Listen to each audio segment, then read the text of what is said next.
વિજયાદશમીના દિવસે રાષ્ટ્રીય સ્વયંસેવક સંઘને 100 વર્ષ પૂર્ણ થતા શતાબ્દી વર્ષ મનાવવામાં આવશે અને જે નિમિત્તે દેશભરમાં વિવિધ કાર્યક્રમોની જાહેરાત કરવામાં આવી છે। આ સાથે ગુજરાતમાં આયોજિત થનારા કાર્યક્રમોની પણ જાહેરાત કરવામાં આવી છે।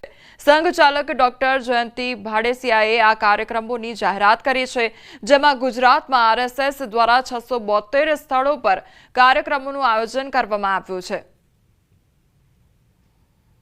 આજે 100 વર્ષની સંઘની યાત્રા આ વિજયાદશમી એટલે કે 2025માં પોતાના 100 વર્ષ પૂર્ણ કરશે। કોઈપણ સંગઠન માટે 100 વર્ષની યાત્રા એક તરુણ અવસ્થા સુધી પહોંચવાની યાત્રા છે।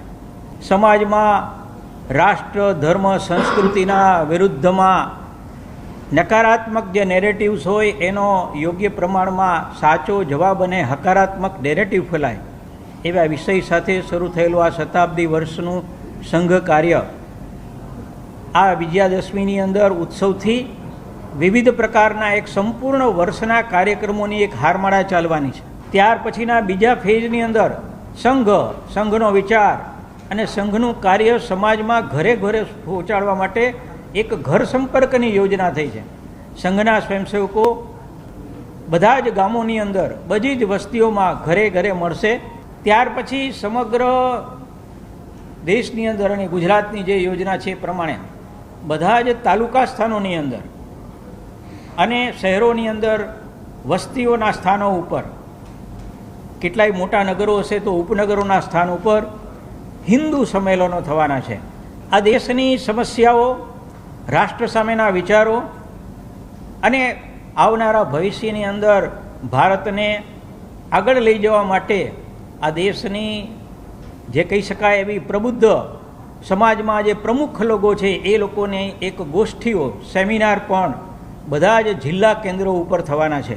સમાજની ઈચ્છા છે શતાબ્દી વર્ષ શરૂ થયા પછી પણ સંઘની અંદર જે વિચારો છે એ સમાજમાં વ્યાપ્ત થાય, એટલે કે અનુશાસન, રાષ્ટ્ર પ્રથમ, દેશભક્તિ, સમાજની સાથે સમરસતાનો ભાવ, આવી એક અપેક્ષા સાથે શતાબ્દી વર્ષ એ સંઘના કામને વધારીને સમાજમાં વ્યાપ્ત થવા માટેનું એક યોજના બની છે।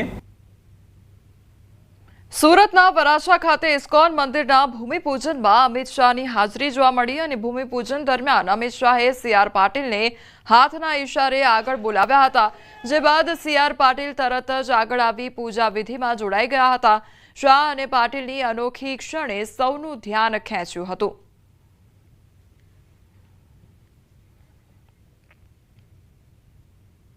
સુરત સહિત ગુજરાતના વૈષ્ણવ સમાજ માટે રાહતના સમાચાર સામે આવ્યા છે અને અમિત શાહે 400 વર્ષ જૂની ગોવર્ધનનાથજીની બેઠક બચાવી લીધી છે, જે લંબે હનુમાન રોડ પાસે આવેલી છે અને આ ઐતિહાસિક બેઠક રેલવે સ્ટેશનના ડેવલપમેન્ટમાં કપાતમાં આવી રહી હતી। તેથી વૈષ્ણવ સમાજે આ અંગે અમિત શાહને રજૂઆત કરી હતી।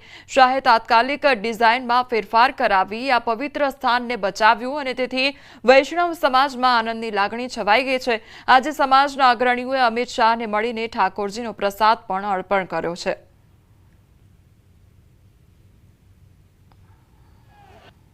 સુરતમાં શ્રીનાથજીની બેઠક આવી છે, જે વ્રજમાં 4 બેઠક છે અને પછીની એક જ બેઠક જે વ્રજની બહાર છે તે સુરત શહેરમાં છે। વૈષ્ણવો માટે બહુ પ્રિય એટલા માટે છે કારણ કે 400 વર્ષ પહેલાં શ્રીનાથજી સુરત ભાગળ ઉપર આવ્યા હતા અને એ જગ્યાએ બેઠા હતા અને એ બેઠકજી અને એમની સાથે વૈષ્ણવ ભોલા બેઠા હતા, એટલે આ પરે બેઠકજીના નામે આપણા વૈષ્ણવ સંપ્રદાયના 400 વર્ષ જૂના પુસ્તકોમાં પણ એનો ઉલ્લેખ છે। સુરત રેલવે સ્ટેશને એમના પ્લાનમાં નકડો અમસ્તો ફેરફાર કર્યો પણ આખી બેઠકજી બચી ગઈ। કેન્દ્રીય ગૃહ અને સહકારિતા મંત્રી અમિત શાહ રાજકોટના પ્રવાસે આવશે, જ્યાં શાહના આગમનને લઈને હાલ ભારે ઉત્સાહ જોવા મળી રહ્યો છે। સૌરાષ્ટ્ર ભાજપ પ્રવક્તા રાજુભાઈ ધ્રુવે માહિતી આપી કે શાહ હીરાસર એરપોર્ટથી જિલ્લા બેંક ખાતે જશે અને મૂર્તિ અનાવરણના કાર્યક્રમ બાદ રેસકોર્સ મેદાન ખાતે જંગી સભાને સંબોધશે। રાજકોટ ખાતે સહકારી ક્ષેત્રના પાયાના પથ્થરો સમાન શ્રી વલ્લભભાઈ પટેલ અને શ્રી વિઠ્ઠલભાઈ રાદડિયા એમની પ્રતિમાનું અનાવરણ કરશે અને ત્યારબાદ રાજકોટમાં રેસકોર્સ ખાતે આવી અને વડાપ્રધાન નરેન્દ્રભાઈ મોદીએ જે રીતે કિસાન સન્માન નિધિથી લઈ અને ખેડૂતો માટે અનેકવિધ કલ્યાણકારી પગલાઓ લીધા છે, કૃષિ ક્ષેત્રે દેશ આગળ વધે એ માટે જે કાંઈ યોજનાઓ ખેડી છે ખેડૂતોના હિતમાં, એ અંગે ખેડૂતો સાથે આદરણીય અમિતભાઈ